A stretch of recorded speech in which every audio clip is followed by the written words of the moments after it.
22 часа 28 минут. Масса...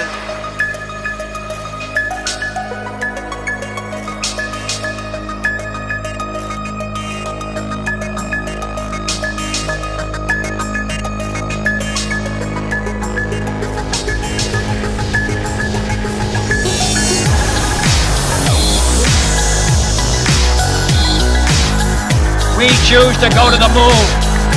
We choose to go to the moon.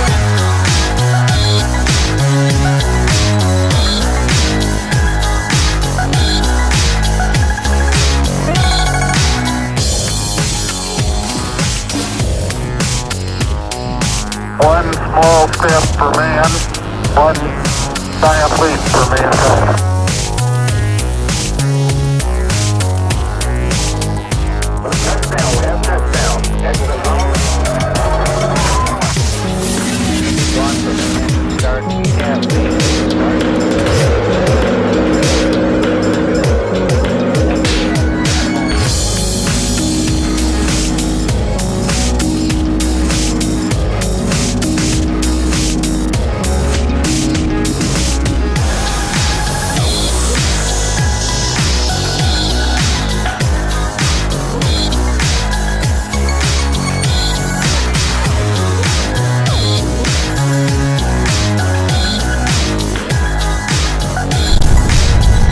Dragon deploy verified.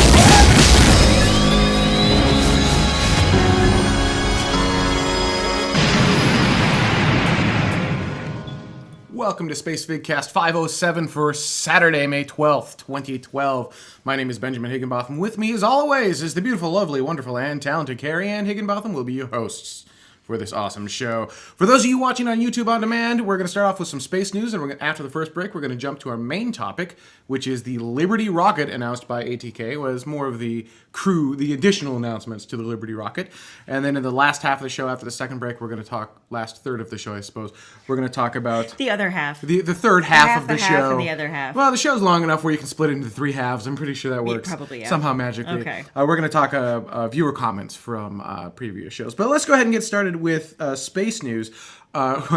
Back in the day, we used to get yelled at for talking way too much about Space Shuttle, right? So there'd be a Space Shuttle mission, and all we talk about is Space Shuttle. Pretty much. So you're going to yell at me today, because all we're going to talk about is SpaceX, for the most part. Let's start off with the successful static firing. In fact, we even have video here. Check it out. T-minus 10.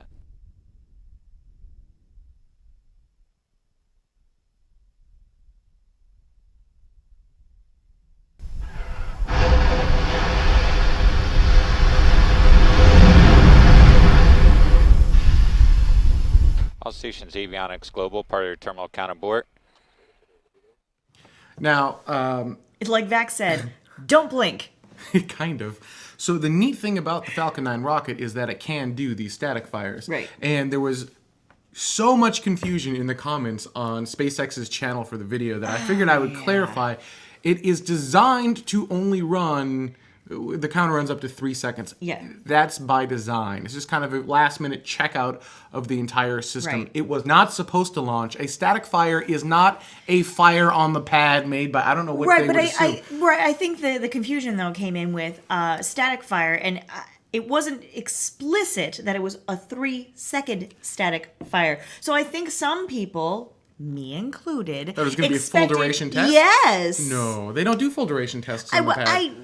But somehow, all of this, just launch the damn thing, okay? And I think that's really where it kind of all came from. I guess we'll keep the PG rating on this show. Anyhow. So it was a very successful static fire. At least it looked to be a successful static fire. It looks like the Falcon 9 rocket is ready to go to the International Space Station on May 19th. Yeah, they sent out the press kit. They sent out the press kit, so you I'm know they're ready to now. go. Oh man, I'm missing that video for some reason. Actually, I have an animation. Here we go. We'll just drop it in the show like this. Okay. We do have a mission animation of what this is all going to kind of look like. So here, check this out. I'm going to bring down the audio. We'll kind of talk over it. Okay. So this is the Falcon 9 at Kennedy Space Center. I'm sorry, at the Cape, Air Force Station at Slick 40, Space Launch Complex 40. And it will launch from the pad on hopefully May 19th at wee early hours Yeah, in it's the not morning. going to look like this. It'll be dark. It'll be very, very dark. Then you're going to see first stage separate.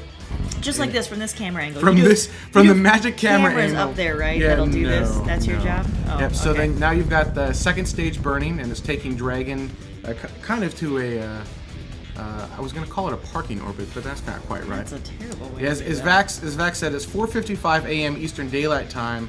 That's 1:55 a.m. Pacific Daylight Time. Wow. Yep. All right, so one thing they missed in this animation is that the Dragon will not then immediately approach the space station. There will be a series of maneuvers that NASA has asked Dragon to do to prove that it's a controllable vehicle in space. Right. So it's going to kind of fly around the space station in a weird, kind of flat, donut-y kind of shape almost. One other interesting thing is Dragon will not be docking with the space station. It will As you can see here, it'll be birthed. It'll be berthing with the space station. Those are two different things. So docking is where you're basically going to the space station under your own power and attaching to the space station by yourself. Right, you drive into your parking spot. You drive into your parking spot. Berthing is what you see here, which is where they take an arm, they grapple onto you, and they pull you in. Is that a Canada arm by any That chance? is a Canada arm. Thank you, Canada. As a matter of fact, absolutely. So they'll be docked to the. I'm sorry, they'll be berthed. I just told you not to say dock, and then I go ahead and say dock. They'll be berthed to the space station for a long time. Right. And all these animations are in super fast mode, by the way. The initial birthing stuff, that's like 8 hours long. Right. So that's not like you just kind of pull it up and off you go. That was hyper fast motion. So Dragon stays attached to the space station for, we'll call it a couple weeks, however long it ends up being. Mm-hmm. They'll debirth, decouple, debirth, debirthicize. Separate. They're gonna separate. They'll separate, there you go.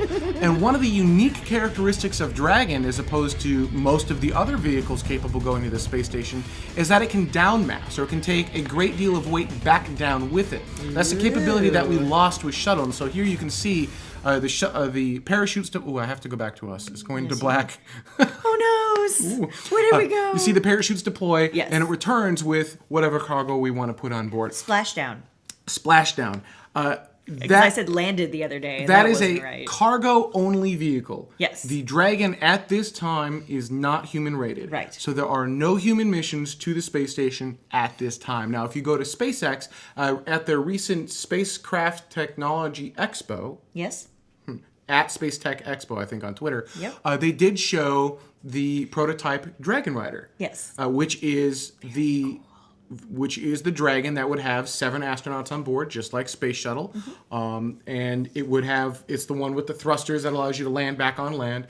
So that was, they're starting to show that off. So SpaceX is serious about that stuff. cool But right now, it's cargo only. Yes. So that's the mission coming up to the International Space Station. The first time a private company, what did I say? You didn't. Oh, what did they say? That says 7 astronauts, 4 noses. When you see, you just have to see it, I guess. The thrusters on the side do kind of make a nose-ish, nostril-y kind So of shape. while going on. SpaceX is working on doing this first mission to the International Space Station, they've also made some announcements with Bigelow Aerospace. Ooh. You want to talk about that just for a second? Sure. Well, Bigelow Aerospace, in case you aren't aware of who they are, I guess. I now that I'm speaking about it, I know I always get this a little bit wrong. It's Robert Bigelow, is that correct? Yeah. And he has got some sort of, not capsules, they're inflatable Space stations. space stations that are floating around up there, Mm-hmm. and for scientific and for tourism purposes. I think suppose. it's more science. I think he's kind of poo-pooed the whole tourism idea. He a little bit, except that now that SpaceX now that they've come into this agreement, Mm-hmm. and SpaceX can hold so many people, that you can do a little bit of both, kind of Maybe. like what the Russians are doing right now, or what the Russians have done. Actually, the Bigelow stuff is really cool because you can make a space station with the same usable volume as the current ISS for a fraction of the cost. In theory, of course, all theory. Right. A fraction of the cost, and just like with a couple modules, kind of like Skylab, right? The usable, my understanding is the usable volume of Skylab versus the usable volume of ISS. Right, and I'm being yelled at in the chat room. Not inflatable, expandable. Okay, yeah, fine. So there's Sure, that. there's that. All right, fine. Sorry. Expandable space. They've announced an agreement to work together. Yes. To try to actually make this stuff go. This is one of the things that's always been holding Bigelow back, is he's got test modules up there. Right. But there's no effective, inexpensive way to get there. Right. So he's got this great technology stuck on Earth. But at the same time, there are only test modules up there. It's not Yeah. like there's this done thing, kind of like the International Space Station, that's Correct. just up there floating, waiting for people to inhabit. Mm-hmm. Right? Correct. So that's the next hurdle, wouldn't you say? Well, kind of. For He Bigelow needs specifically? launch providers. He Right. needs low-cost launch providers. And he needs to be able to also not only launch just cargo, he needs to be able to launch crew, too. Right. So that's where this partnership, I think, makes a lot of sense. Right. Okay. Good. I'm glad you we're go. on the same page now. There we are. So, kind of moving forward. Moving forward.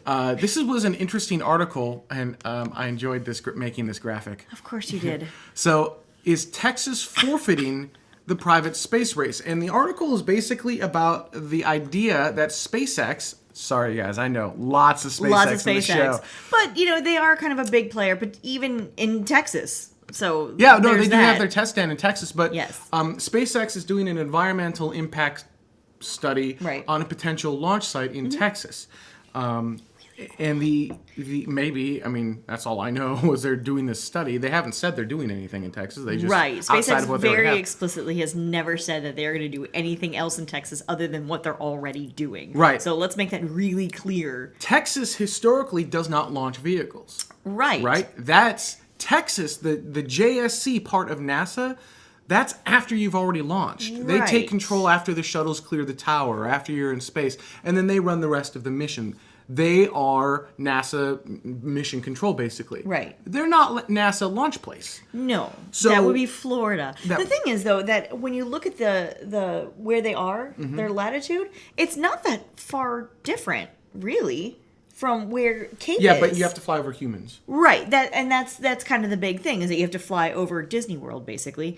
God forbid something should happen, and that's where something goes. Trebles brings That's up a point. terrible. JSC is before they launch too, and it's after. It's everything but the launch, right? The Yeah. launch is controlled by Kennedy Space Center, Right. or Florida, traditionally from a NASA perspective. And a good chunk of space in Texas is NASA. It's JSC. It would be interesting to have a spaceport there. Right, and now we've got new space coming along saying, well, we're not going to do any of that. So it's a way to keep space in Texas. It was a really good article talking about how SpaceX is kind of looking to do this, but they may not be getting all the cooperation they need. Right. On the front from the government officials. Right. to It make almost sounds like happen. Texas is the one who's poo-pooing the idea, Yeah. not necessarily SpaceX, which is interesting. All right. So before we go to break, I do want to. I know I'm going to run a little long on this segment, but speaking of commercial spaceports, Yes. So SpaceX trying to do one in Texas, Hawaii is also looking at some fun stuff, and you found this interesting story. So Hawaii becoming an aerospace hub. Check this out. Controversial story now concerning our state dollars and a trip to outer space. Yeah, Hawaii lawmakers are reaching for the stars, expected to pass 2 bills that would bring the state closer to space tourism and even developing on the moon. Hawaii News Now's Tim Sakahara brings us the lofty ideas. Imagine this runway out of here in Kailailoa as a spaceport capable of taking tourists into outer space. Well, some lawmakers say that possibility is closer than ever before. The sky is not the limit for space tourism, but money is. In the past, the idea had support, but the funds haven't been released. It looks like this is going to be the year for the aerospace industry, and in particular, space tourism. First, Hawaii needs a spaceport license from the FAA. 10 states already have one. The state needs to front $250,000 and hopes the federal government matches that amount. State Senator Will Aspero introduced the bill and says Hawaii can easily recoup the money from interested companies, especially since space tourism is projected to be $1 billion industry in just 10 years. And Hawaii will be able to embark on a new era in travel, basically not going from country to country, but rather to go into that next frontier, space and lower Earth orbit. New Mexico has already taken the lead. Richard Branson and his company Virgin Galactic just opened its spaceport there. 450 people from 46 countries have already paid as much as $200,000 to fly to space. And flights going 62 miles high could begin as early as next year. Branson can have a space plane in New Mexico, and he could have a space plane here locally. As if that weren't lofty enough, another bill expected to pass would build an international lunar research park on the Big Island. The facility would help create robots designed to develop a colony on the moon and have the first human settlement on the moon within 10 years. To get that going, the state would invest $500,000 from the budget and float another $1.8 million in bonds to float the moon development. But before any of that happens, lawmakers have to approve both bills tomorrow, which is expected to happen. In Kailailoa, Tim Sakahara, Hawaii News Now. That really would be something if that did happen. That's right, but just make sure you get the round trip ticket for that one. Right. Yeah. Stop! It is local news, and you know how that goes because they're very thorough in all of the B-roll that they get. They're very accurate in all of the what. You guys, did you guys in the chat room notice that? Because I was watching that. What? It might be worth rewinding and just looking for that. Did anyone else notice that they took their B-roll not from Virgin Galactic, but from Spacevidcast? Oh yes, that's right. We're big in Hawaii. On that note, we're going to go to break. When we come back, our main topic, which is the Liberty rocket announcements that ATK made this last week. We'll be right back.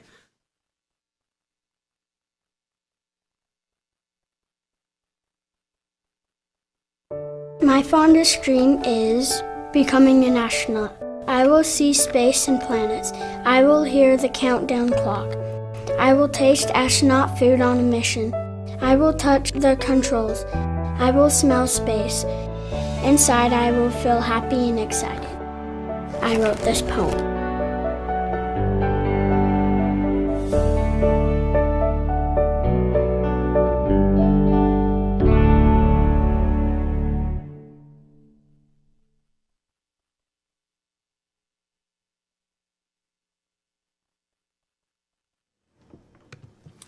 All right, so I thought that was a good commercial to roll into this segment, right? Having the Liberty rocket into the Liberty announcements. Liberty ad? Liberty rockets? A little bit. So there was a 1-hour announcement at the Spacecraft Technology Expo. Yes. And ATK talked about some of the updates to Liberty, and I've cut some of this stuff down to key points. So, right. 'Cause otherwise it would be a really long show. Right. So here's a quick introduction to what Liberty is. What is Liberty?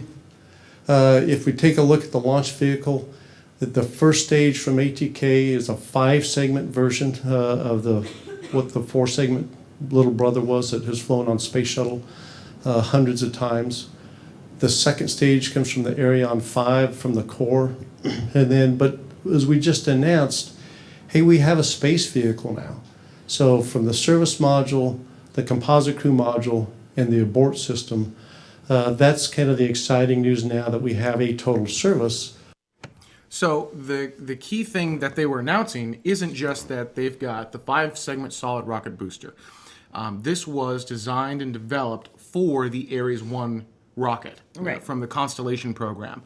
So unlike the Space Shuttle, which used a 4-segment solid rocket booster, this was basically a clean sheet design, meaning, and I know that a lot of people kind of said, oh, well, no, it's using proven technologies from Shuttle, but it's a new material on the outside, it's a new grain on the inside for the actual solids. Right. It's a 5th segment, which means it interacts with everything differently. It's basically a new rocket.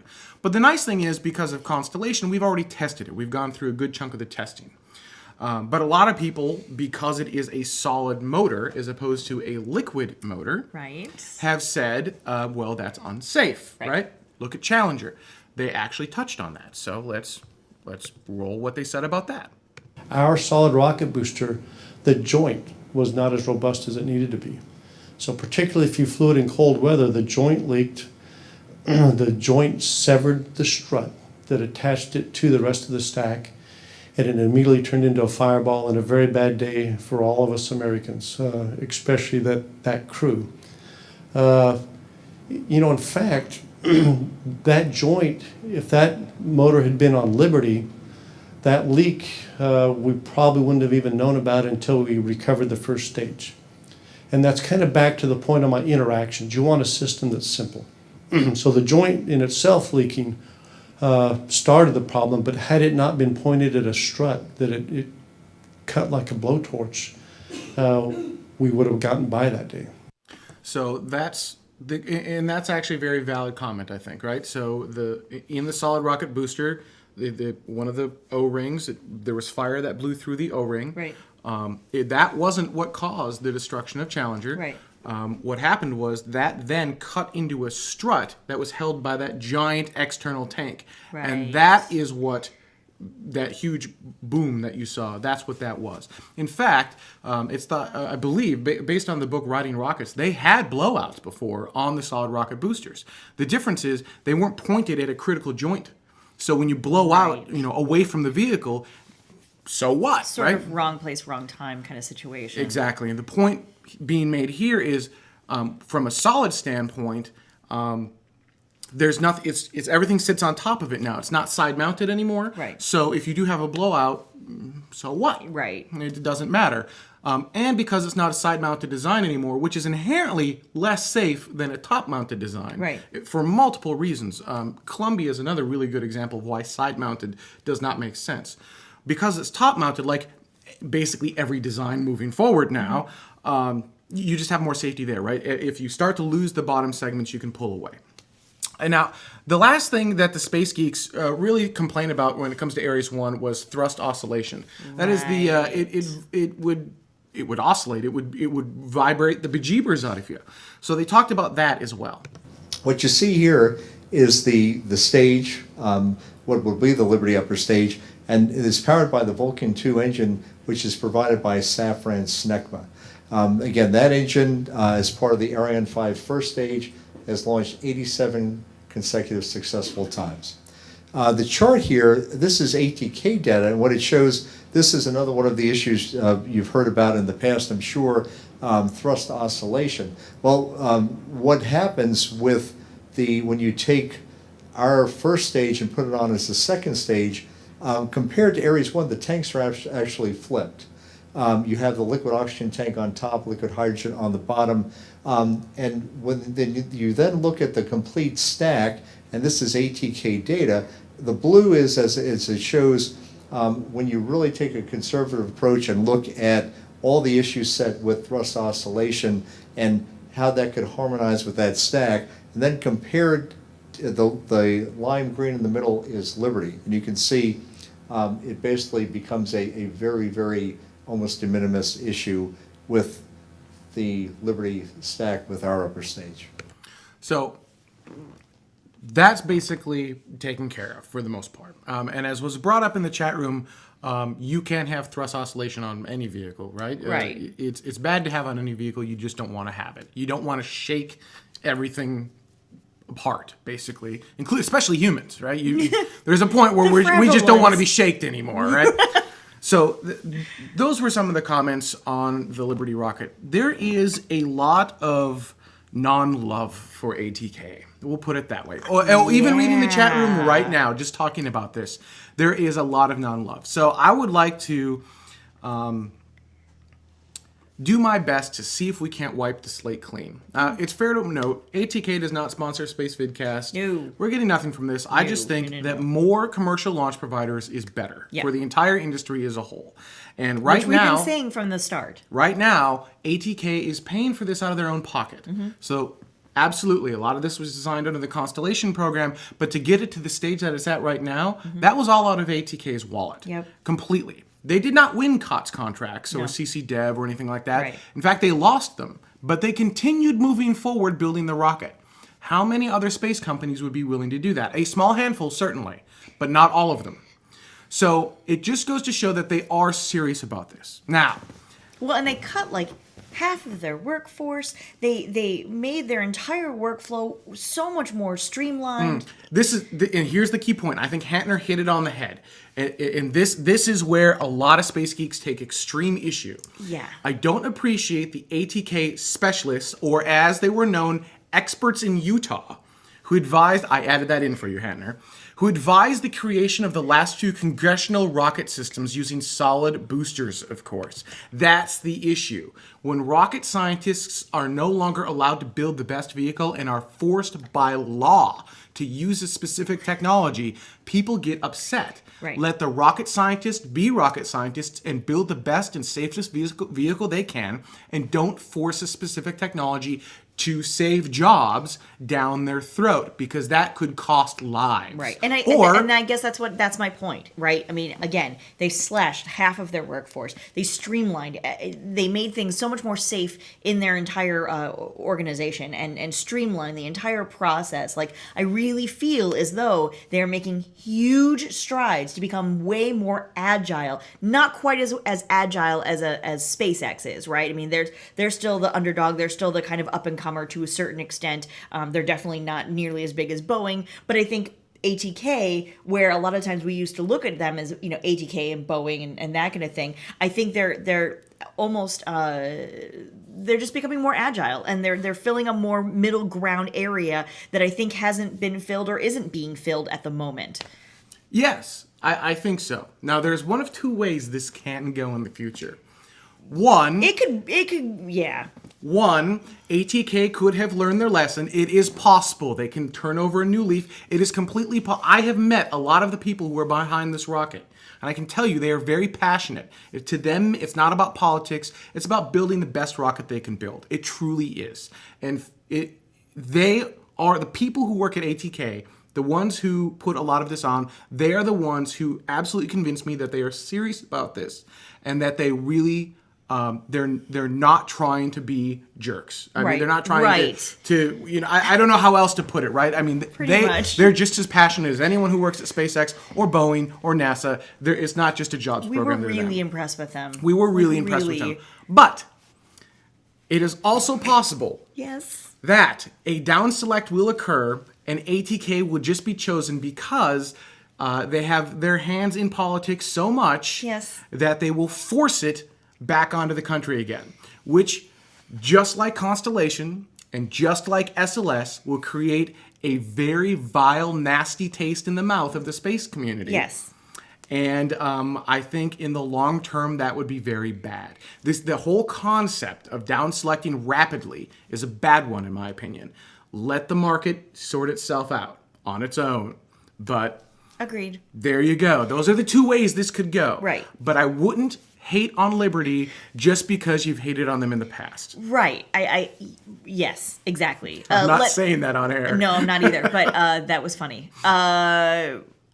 Yeah, I think there's room for everyone. Mm-hmm. And I much like a friend who once called you fat when they didn't mean to. I think you just sort of need to get over it and move on and let them fail again, right? Like, well, they didn't fail. No, but I mean, what I'm fact, saying? Like, they haven't failed. That's kind of the point. That's why I like Liberty is they're solid technology. If you were to eliminate some of them, I mean, if you look at how all of this goes together, the solid technology is quite safe, right? And has been safe for the last 30 years. So it could potentially be a very good, inexpensive, very rapid return to space that can send humans out there, and maybe we can do some really cool things with the vehicle. Yes, that's my point. So I think a lot of the new spacers are giving them a hard time. Yes, and maybe just open your mind a little bit is my point. Right. See, we're not fan kids. We'll love and hate on the same people at the same time. Oh, absolutely. Oh no, I mean, there's total same possibility time. that they're going to go through, do the whole political thing again, and I'll be hating back on it once more. Totes. I don't care if it's solid fuel, liquid fuel, a brand new whatever. You cannot force the technology on the rocket scientists. Right. Let them decide. Let the guys who run the numbers and build the vehicles and put their name on it. Let them choose the best technology. Senators have no idea what's actually best. Experts in Utah are trying to save their job. Let the rocket scientists do it. That's what I take issue with. And if it was liquid fuel, I'd have just as much issue with that. In fact, I have issue with them forcing the old shuttle technology, on the newer vehicles as well. That's a terrible design. Let the rocket scientists choose the best path forward. Right. All right. All right. So there we go. All right. Are we good? Yeah, I think so. There were a few comments Okay. on the what am I trying to say? The actual video. Yes. Is that the right one? No, there's no way that's right. Okay. Good. I'm glad. We're we just going to fixed jump to part. that one, yeah. Right. Next. I'm still reading for SpaceX, even though a 3.5 million pound thrust solid rocket is awesome. Elon and company have their sights set on Mars, so you want them to succeed, and that's kind of one of the nifty things about SpaceX is it's not just a rocket company. They have a destination in mind, right? We are going to Mars, is what they say. Yeah. And so that's very inspiring, and that's why I think a lot of people, for the there's a goal. ATKs, the ULAs, the Right. Boeings, the Lockheeds of the world, who are trying to figure out why SpaceX is getting all this attention, they're getting the attention simply because they've said, we're going to Mars. Get out of our way. Right? That's pretty cool. It is pretty cool. Here we go. Liberty, awesome. This was on the Spacevidcast comment section. USA will rule the space industry again. I'm tired of seeing Russians getting paid millions to put American astronauts into space. I have no idea why American was in quotes. Well, because not all American astronauts are from America. Oh, I suppose. We have astronauts, That makes sense. Okay. So, yeah, but at the same time, worldwide bonding, space brings us as humans Right. together. Oh, We yeah. don't have to compete. Star We're Trek all universe. together in space. Yes. Wow, hippie. And just showing that there is a lot of hate for... There's some hate still. well, there is. This is kind of where my comments come from. Behold, son of the corn dog, Aries 1, and just as stupid. And hopefully we've convinced you that maybe... But with a way cooler paint job, man. Oh, the paint job is... This is a terrible, terrible way to judge a rocket, but the paint is awesome. But it is awesome. Just give it a chance. That's all I'm saying is... All we are saying. It's hard to do, but just give it a shot. All right. More comments. We're going to take a quick break, and when we come back, comments from last show. Right. I almost said last week's again. Last show. Last show. From you guys. So stay with us. We'll be right back. Look into her face, determination in her eyes. She won't give up or quit or fall for little fashion lies. Filled with awesome expectation, this girl's a fascination. And nothing in her way will keep her from her destination. Cause she's fire walking, she's fire walking. When it's hot, she keeps on moving. Through the heat, keeps on improving. Yeah, she's fire walking, she's fire walking to be free. So, two things. One, yes, I did misspell Ariane. I didn't catch it until it was too late. Sorry. Yeah, sorry. So there's an E at the end. But I was hoping no one would notice, but they noticed right away in the chat room. Of course. But the second thing is... Which is funny because they didn't notice the bug. So what's up, Yeah, people? well, come on, chat room. Come on Jeez. now. The second thing is, that I think is the first time we've ever had a calendar that had to be 2 pages long. Yeah, Ben goes, I don't know how to do this. Right, we never designed it to do that. The calendar Well, only shows you 1 week's fail worth of on launch. you. Yeah, it's 1 week's worth of launch, so 7 Right. full days worth of launch, and sometimes we'll have a calendar of no launches. That has happened Great before, song. but I've never had. Yeah, and I'll do that for the whole song. I'm like, nah, we decided not to do anything this week. But two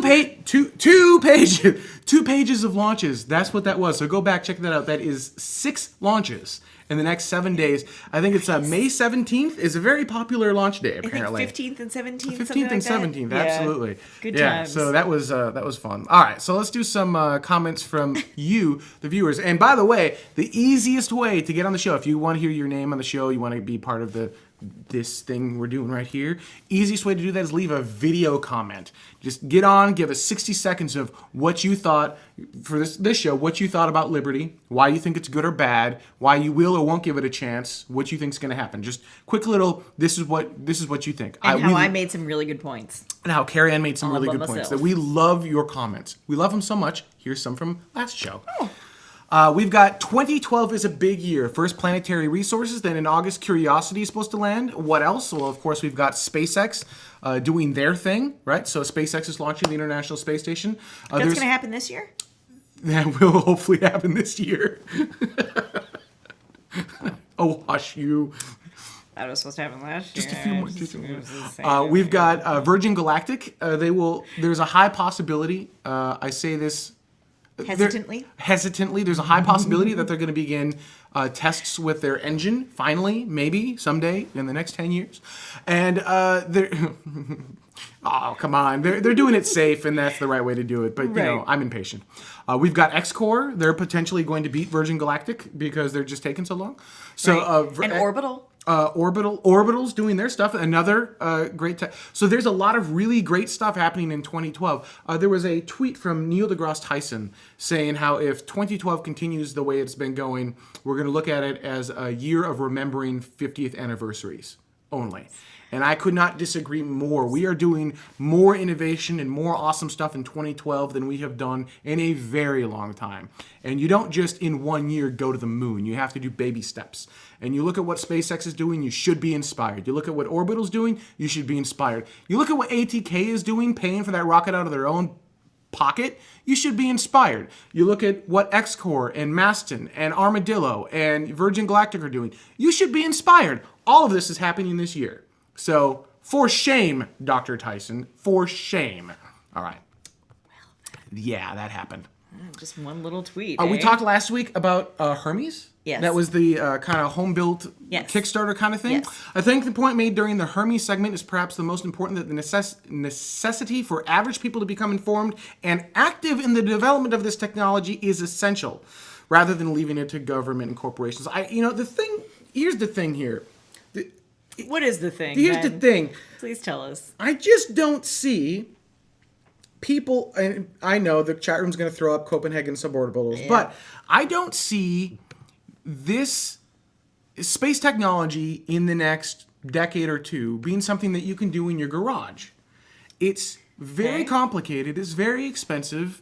It's hard to do. It's hard to get to suborbital. This is why it costs so much. Right. Most people just simply can't afford it. Okay. So I'm not sure we're going to have kind of that maker getting people to the ISS community going on. Certainly balloons to suborbital, or not even suborbital, high altitude balloons maker community.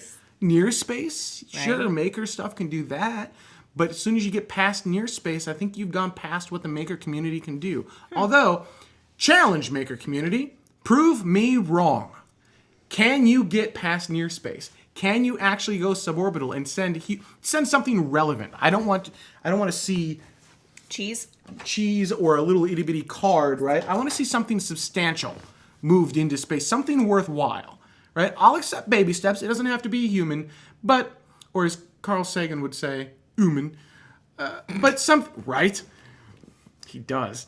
But something bigger and more awesome, something to get us inspired. I don't know.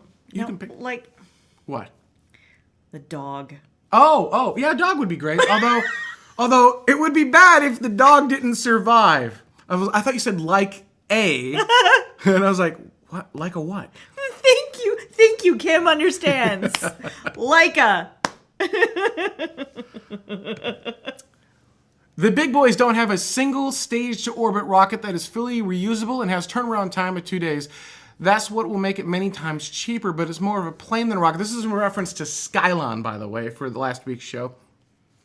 Basically talking about how, and I'm going to be such a Debbie Downer in this show again. I know. I know, because I want these things to be true. The cold, harsh reality is that it's not quite. Talking about how Google started in a garage. You know, there are these great software companies that grow from Apple started in a garage. Microsoft basically started with college dropout. Right. I mean, you just kind of, you imagine and think these ideas, and in software you can create them. And that's absolutely true. In the software world. We are not in the software world. We are in the space hardware world. Yeah. And when it comes to launching stuff to space, you don't just make a rocket in your garage. I guarantee you someone's going to prove me wrong, and it's going to be awesome. And I encourage you to shove it in my face. There's a guy in New Zealand who changed his last name to Rocket. Who did make a rocket in his garage and got the attention of NASA. A real rocket, one that can actually fly? Yes. Like into space? Yes. Did he fly it? Yes. Did it go to That's space? how he got NASA's attention. Did it go to space? I think it did. I think it went suborbital. Somebody look up Mark Rocket from New Zealand. 50% of New Zealand's space industry. I call shenanigans on that one. Either it didn't launch or it exploded. I don't. Because the fuel necessary would be very expensive. All right. So anyhow, that's my point. Is it's very expensive, very costly, very difficult to get to space. Unfortunately, the physics just haven't changed, right? You have to escape our gravity well. That takes a lot of energy. And because of that, you can't just imagine new software to make it go. You can't look at that in a new way. It's truly, honestly, as Icarus Factor says, it is rocket science. So it is what it is. And I encourage, what we need is a revolution in propulsion. When we have that, everything changes. But until then, it reduce the mass of Earth. Sorry, Lunar reading Baby the chat says. room. Don't mind me. Oh yeah, the amateur high power rockets aren't too far from being orbital capable. Okay. I disagree. Thank you to Wicked. Orbital capable is a lot of energy, right? The difference between suborbital and orbital is very large. Right. So orbital capable rocket, keep in mind that's 17,500 miles per hour for a low Earth orbit rocket. And remember, orbit means you got to be able to go all the way around. That's an orbit, not just up and down. I don't see it. I just don't. I just don't see it. Maybe my imagination is not big enough. I don't know. Says the man who wants to broadcast from the moon. I will broadcast from the moon. So this is in regards to the planetary resources announcement, which is absolutely no one is going to go up there and stop you from mining asteroids. However, you will find yourself sitting on a lot of product that you can't move once you get it back. The basic fundamental premise here is legally, it belongs to everyone. You can't really sell it.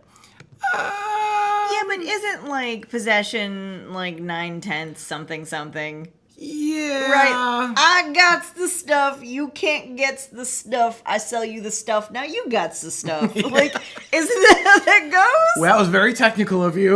No, but I'm serious. I got the stuff. You don't got stuff. You want the stuff. I got it. Now we barter. Yep. Right? Yeah. I agree. I don't think they're going to run into much of it. That's what the law really is right now, and that's fine. But I'm telling you, somebody comes down with space diamonds. Somebody else is going to go, I will pay for space diamonds. There will be an exchange of money. Vax brings up a very good point. He says, or the government says, you got the stuff, we take your stuff. We take your stuff. Fine, but then the government's going to sell it. Somebody's going to sell it. Maybe, right? I mean, go get moon rock right now. Good luck getting that. The government has it. They won't sell it. Just saying. In fact, I think it's actually. Someone correct me if I'm wrong. I think it's actually illegal to own moon rock in the U.S. You are learning Klingon in your off time, aren't you? Yeah, moon rock. All right, sorry. All right.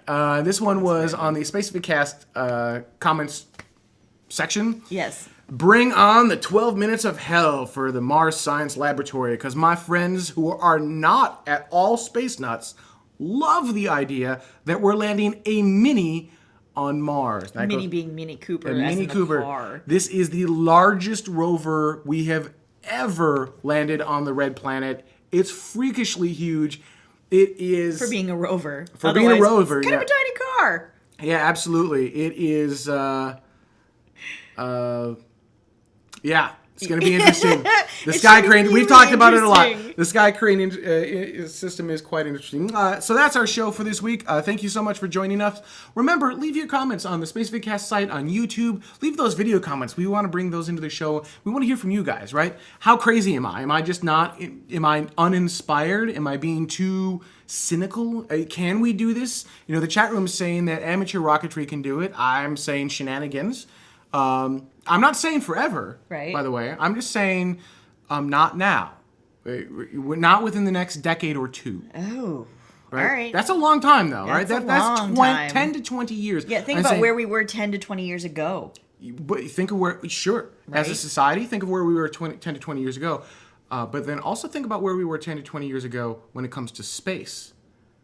not much has changed in 10 to 20 years, right? Please prove him wrong. Just prove him wrong just so you can say I proved him wrong. I mean, really. Oh, yeah, you get kudos for being able to prove me wrong. Please. So anyhow, leave your comments, leave your video comments, you leave your text comments, whatever you got. We love hearing from you guys. It's a lot of fun. And I'd like to thank everyone very much for watching. Oh, Cats yes. in space. That's what we need. We need cats in space. Cats.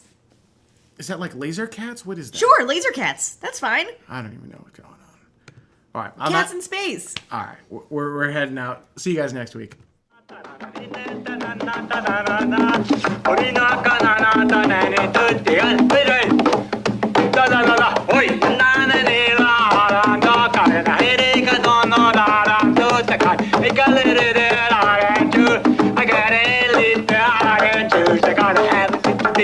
Orange juice, I gotta have a little bit there. Orange juice, I gotta have my orange juice, I gotta have my orange juice, juice, juice, juice, juice, juice, juice, juice, juice, juice, juice, juice, juice, juice. Gotta have a little bit orange juice, I gotta have my orange juice, just a little bit orange juice. Gotta go, orange juice, I gotta have a little bit of that orange juice. Oh, orange juice, I gotta have my baby orange juice. I want my orange juice.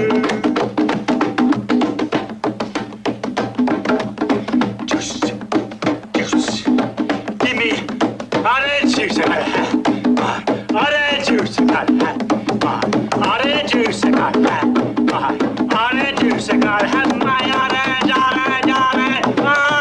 orange juice. Hey!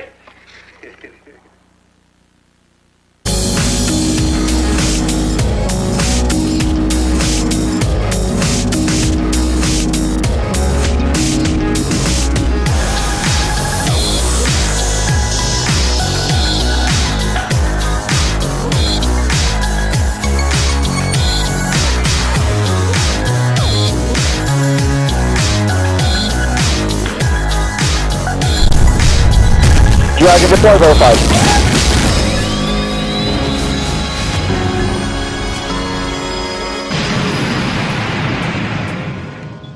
Welcome to Spacevidcast 507 for Saturday, May 12th, 2012. My name is Benjamin Higginbotham. With me, as always, is the beautiful, lovely, wonderful, and talented Ariane Higginbotham. Will be your hosts for this awesome show. For those of you watching on YouTube on demand, we're going to start off with some space news, and after the first break, we're going to jump to our main topic, which is the Liberty rocket announced by ATK. Was more of the crew, the additional announcements to the Liberty rocket. And then in the last half of the show, after the second break, we're going to talk, last third of the show, I suppose, we're going to talk about the other half. The third half of the show. Half and the other half. Well, the show's long enough where you can split it into three halves. I'm pretty sure that works. Probably, yeah. Somehow magically. Okay. We're going to talk viewer comments from previous shows. But let's go ahead and get started with space news. Back in the day, we used to get yelled at for talking way too much about Space Shuttle, right? So there'd be a Space Shuttle mission, and all we talk about is Space Shuttle. Pretty much. So you're going to yell at me rating on this show. Anyhow. So it was a very successful static fire. At least it looked to be a successful static fire. It looks like the Falcon 9 rocket is ready to go to the International Space Station on May 19th. Yeah, they sent out the press kit. They sent out the press kit, so you I'm know they're ready to now. go. Oh man, I'm missing that video for some reason. Actually, I have an animation. Here we go. We'll just drop it in the show like this. Okay. We do have a mission animation of what this is all going to kind of look like. So here, check this out. I'm going to bring down the audio. We'll kind of talk over it. Okay. So this is the Falcon 9 at Kennedy Space Center. I'm sorry, at the Cape. At the Cape. Air Force Station at Slick 40, Space Launch Complex 40. And it will launch from the pad on hopefully May 19th at wee early hours in the morning. Yeah, it's not going to look like this. It'll be dark. It'll be very, very dark. Then you're going to see first stage separate. Just like this from this camera angle. From the magic camera cameras angle. Up there, right? Yeah, That'll do this. That's your job? Oh, yep, so okay. then now you've got the second stage burning, and it's taking Dragon kind of to a, I was going to call it a parking orbit, but that's not quite right. That's a terrible way Yeah, to say as that. Vax said, it's 4:55 a.m. Eastern Daylight Time. That's 1:55 a.m. Pacific Daylight Time. Wow.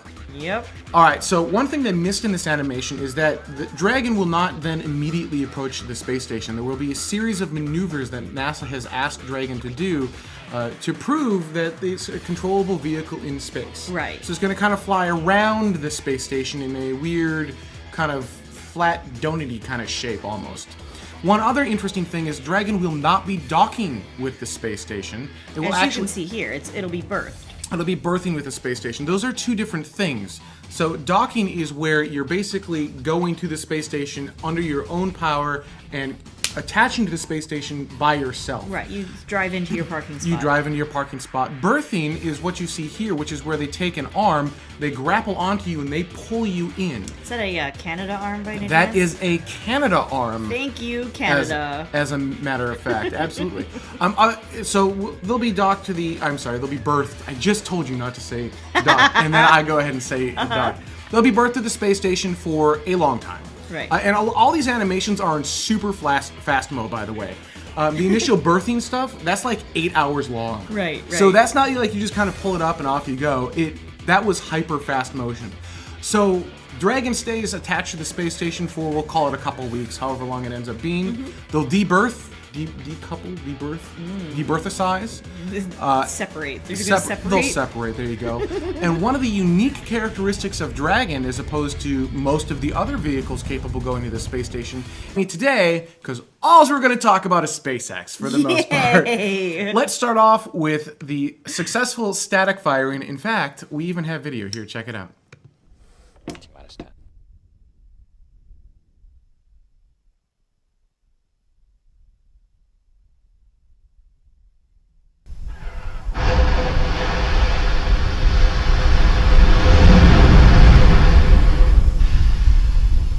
All stations, Avionics Global, part of your terminal count aboard. Now, it's like Vac said, don't blink. Kind of. So the neat thing about the Falcon 9 rocket is that it can do these static fires. Right. And there was so much confusion in the comments on SpaceX's channel for the video that I figured I would clarify.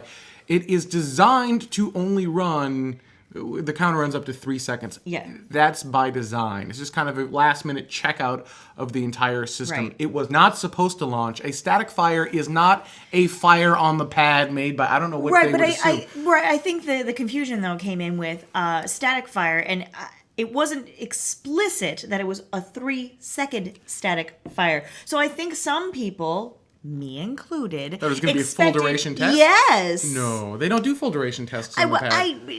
But somehow, all of this, just launch the damn thing, okay? And I think that's really where it kind of all came from. I guess we'll keep the PG.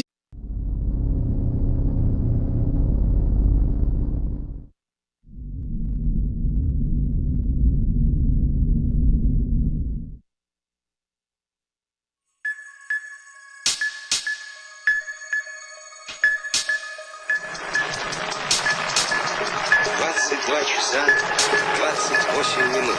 Масса...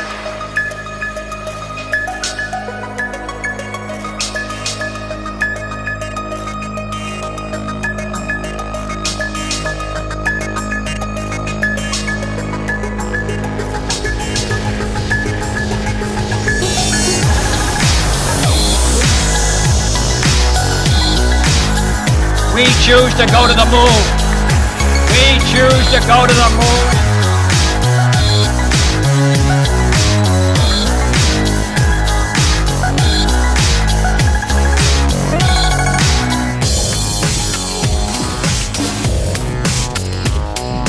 One small step for man, one giant leap for mankind.